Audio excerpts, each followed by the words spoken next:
So I wanted to talk about mouses today, and not in the sense of statistics or anything like that, but practical usage, kind of like my last video, because I experienced something when going through this process and finally getting to a mouse that I really like when it comes to playing all the games that I play, mainly a lot of FPS titles, fast-paced, kind of Battlefield, Call of Duty kind of shooters.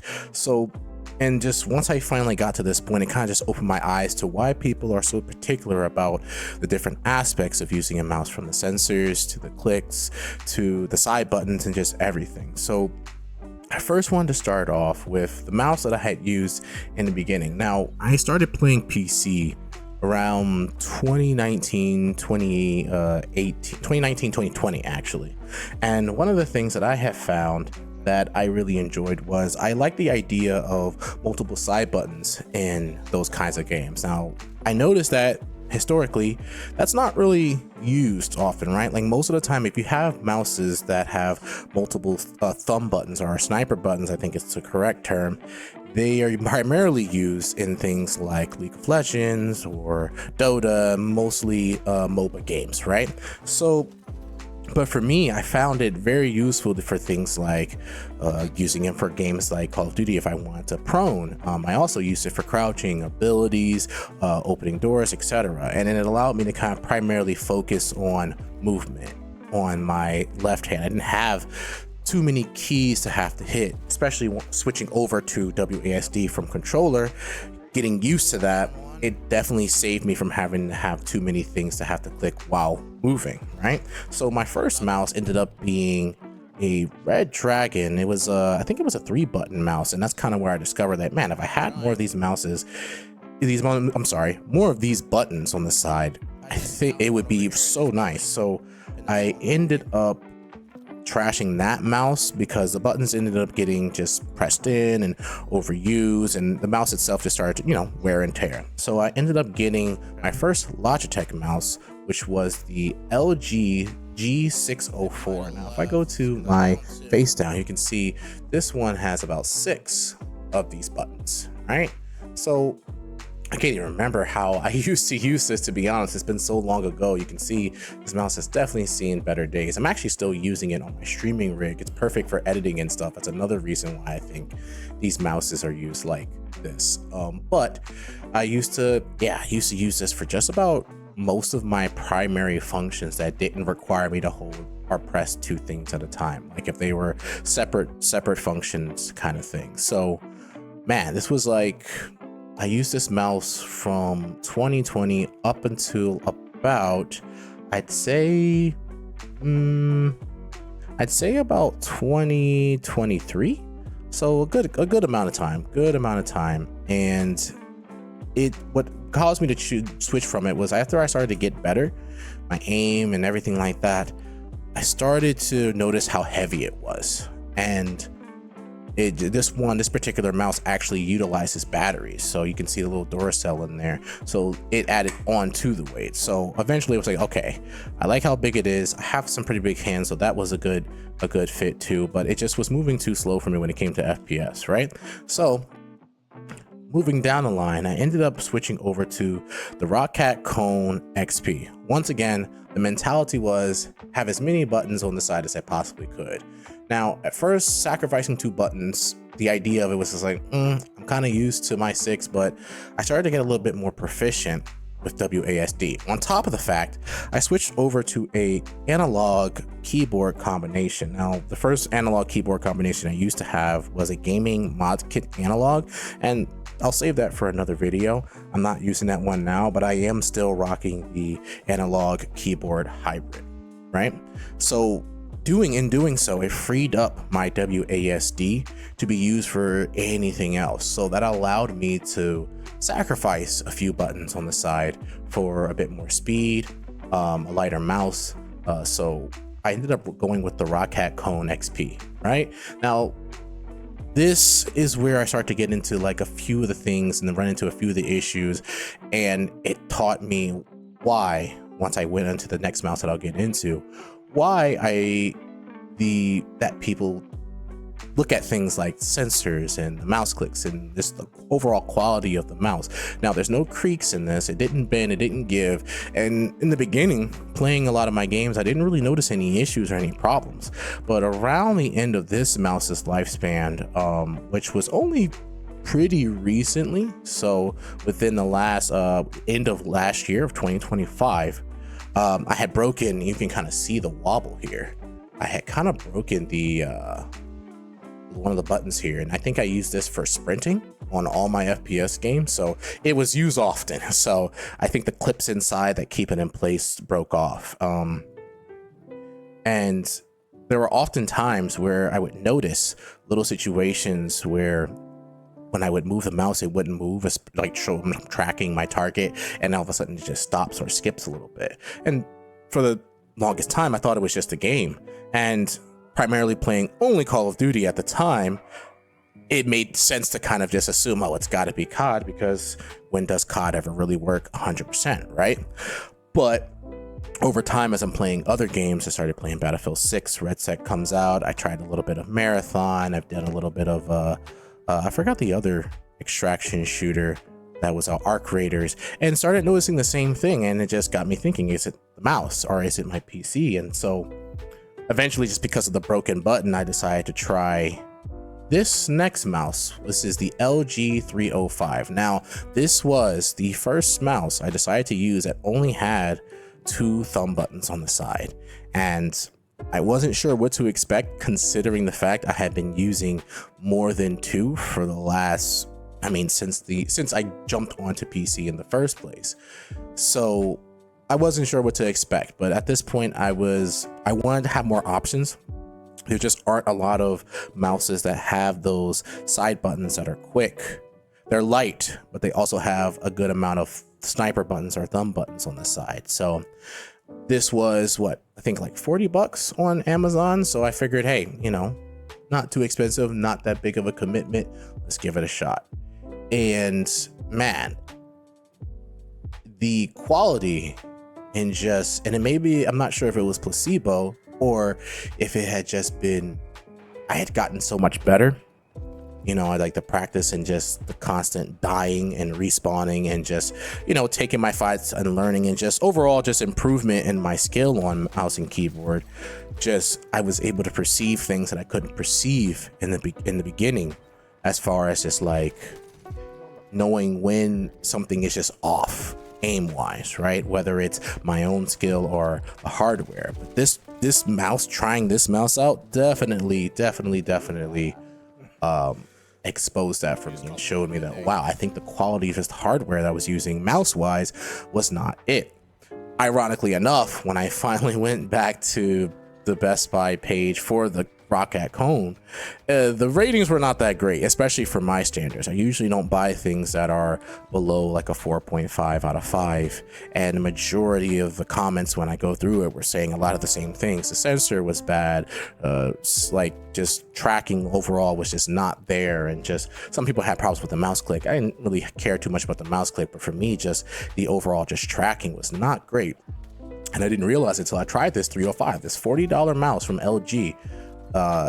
And man, it changed my perspective. It's also thinner. It's also a thinner mouse. So my grip is pretty much like this. I guess it's a claw grip, and it kind of rests on the back part of my palm. You can kind of see there. That's where it feels the most comfortable. Man, even just holding it now, I'm like, oh man, this feels good. Like this feels really good. Like I could jump back on this now, but this is more of my just in case mouse, in case something happens to my main mouse, which we will get to as we go down this line.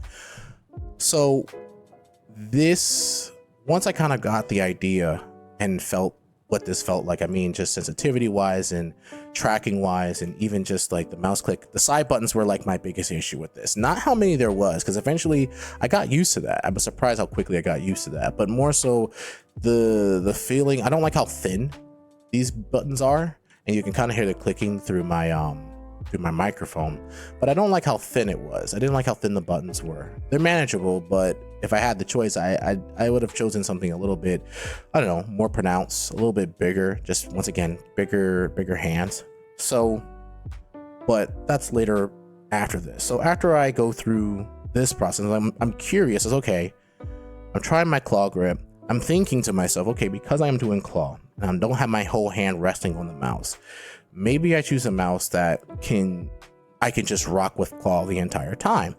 It just so happened that that LG had come out with a mouse. This is the Superlight 2 Compact.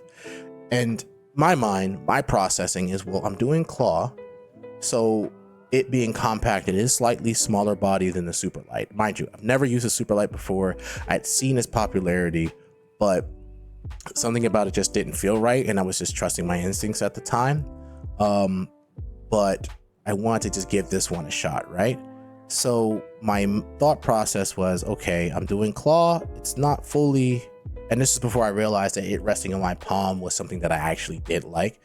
So at first I was trying to adjust my aim by not doing my full claw grip where it touches my palm, just complete fingers. Like the only thing controlling is complete was my fingers themselves. And it wasn't necessarily bad, but as you can see, I am using a glass mouse pad. One of the issues that I had with this mouse was the length, and I'm using a glass mouse pad. So I do have a sleeve right here that I would use.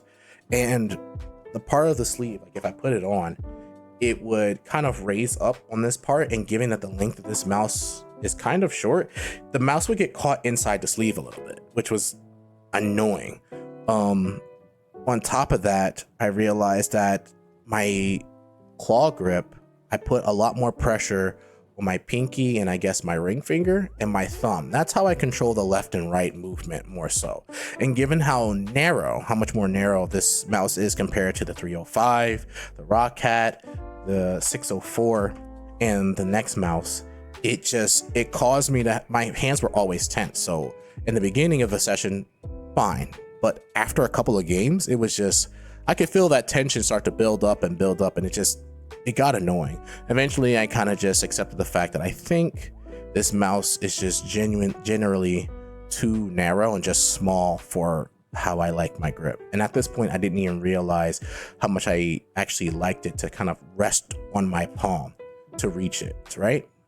So I did some research. I was looking around. I measured my hand and kind of was just looking, okay, what's the best mouse for my kind of grip with my hand size, right? Now, from what I had found, I was suggested to try out the Viper 3 from Razer. And initially, that was what I was going to get. And from what I had saw, it was the bigger of some of the top brands that are out there that are mostly used. I was doing a lot of my comparisons with more so the Valorant CSGO scene, because it seems like there was a lot more variety in mouses being used in that scene. Mind you, I don't really play tactical shooters. They're fun to watch. For me, they don't grab me like that play wise, but they're always fun to watch at a high level. So, I was doing research based off of a lot of what people were using in their different hand grips, etc., and landed on the Viper V3. But upon getting to Best Buy, I happened to notice this little beauty right here, the DefAdder Pro. And what really actually caught me about this mouse was the tilt. I'm not sure if you can see that clearly, if it is that visible. I think, yeah, you can see it right there. You see how it kind of arches a little bit to the right, and it just, I don't know, it pulled me. It's like something called to me when I actually saw this mouse. So they were on display at Best Buy. I tried the Viper and just, okay, this is decent, I'll get it. But then I saw the DefAdder V4 and I was like, okay. And I just grabbed it, and it just, I don't know, like a glove. It just made sense. Something about this tilt made sense. And then I happened to realize that throughout the years, for some reason, I do rest most of my palm on the right side of it. Like, just naturally, this is how it sits. And I think what was adding the tension was most of these mouses sit mostly flat for the most part. And yes, I'm still tilting even when I hold the 305. But I think what makes the 305 still a lot, better in comparison to the ones before and just in the compact is that it's wider as well. So it kind of has a blend of the things that I've liked from the 604 and the Roccat, while also not being too small like the compact. So, but the DefAdder had it all. I mean, it's a bigger body in comparison to them, so it had everything I needed from the 604 and the Roccat. It was as light, it's kind of close, it's not as close as the compact, but I realized that it wasn't a problem for me. still pretty light, and just that tilt. I don't know. It's just like it. That's it. When I grabbed this mouse is when I realized that I had that kind of little tick, and I would lay my hand closer to the right on my palm. Not to mention, I'm noticing now actually that when I do my claw grip, that I am flexing my pinky a lot to just hold the mouse, and I do that a lot more with mouses like everything else. Whereas the Death Adder, I just rest upon it, and it feels just so natural and feels so good. I'm not used to using a mouse that actually really fits. Like it's just going down this rabbit hole. I was nervous because there's just there's so much variety out there outside of the name brands. By the way, I've seen some mouses where like, oh, if you like the Death Adder, if you like the Viper, here's this particular mouse outside of the norm that actually fits the bill, and it's cheaper. And I'm saying, and that's always, it's always beautiful to hear. But I wasn't in any kind of crazy financial bind where I couldn't get this mouse. I get this mouse and it leaves me in a shitty spot, right? Financially. So it's like, screw it. I'll try. I don't mind spending a little bit extra bread. So this was really great. And it wasn't like my performance went up or down based on the mouse that I was using. That wasn't really what this is about. This was more just about comfortability, doing what I was doing. I could already perform, and performance itself, skill itself has to be practiced. It has to be honed. And it's, the hardware that you use is never going to be a reason why you go up or down. It may just make what you do a bit more comfortable and more fitting. And and I guess in some terms, yes, that can boost your morale in a sense. It may be, certain little ticks, if it fits that bill and helps with those ticks when it comes to what you do, it can help, pull a little bit out of you, but I don't think it'll ever make or break, so I think it just allowed me to be more natural in a more natural setting when it came to holding my mouse, right? And I'm actually glad I went through this process, mainly because I feel that if I would have just jumped right on getting one of these mouses, right, or getting the best mouse used on the scene immediately, I feel like my thought process would have been warped in a sense where, oh, the hardware is what makes it. There are certain hardware and certain specs that they are, I feel like I would say a must when it comes to playing competitively. And that's where I find most of my fun gaming wise, competitive play. So it's like the first time I used 1440p, it was, man, my whole world changed. But also I remember the first time jumping on PC from console, my whole world changed then. So it's like, there's always a bar, right? There's always a bar that goes up. And I feel like it's hard to perceive when you don't have the proper, I'd say, like I don't know, I guess there's a feeling that you kind of have. There's a skill. When your skill rises and you start to perform better, you start to acknowledge and notice little things. Like I said, I didn't even notice I had a problem until I started to get better at the games that I was playing, and I noticed there was something wrong. And I had already gone through my settings and my setup and all these things, which brought me back to hardware in a proper way. I think it's necessary to go through those things in the beginning. So I'm happy I went through this whole process to get where I'm at now, because now I don't think I need another mouse.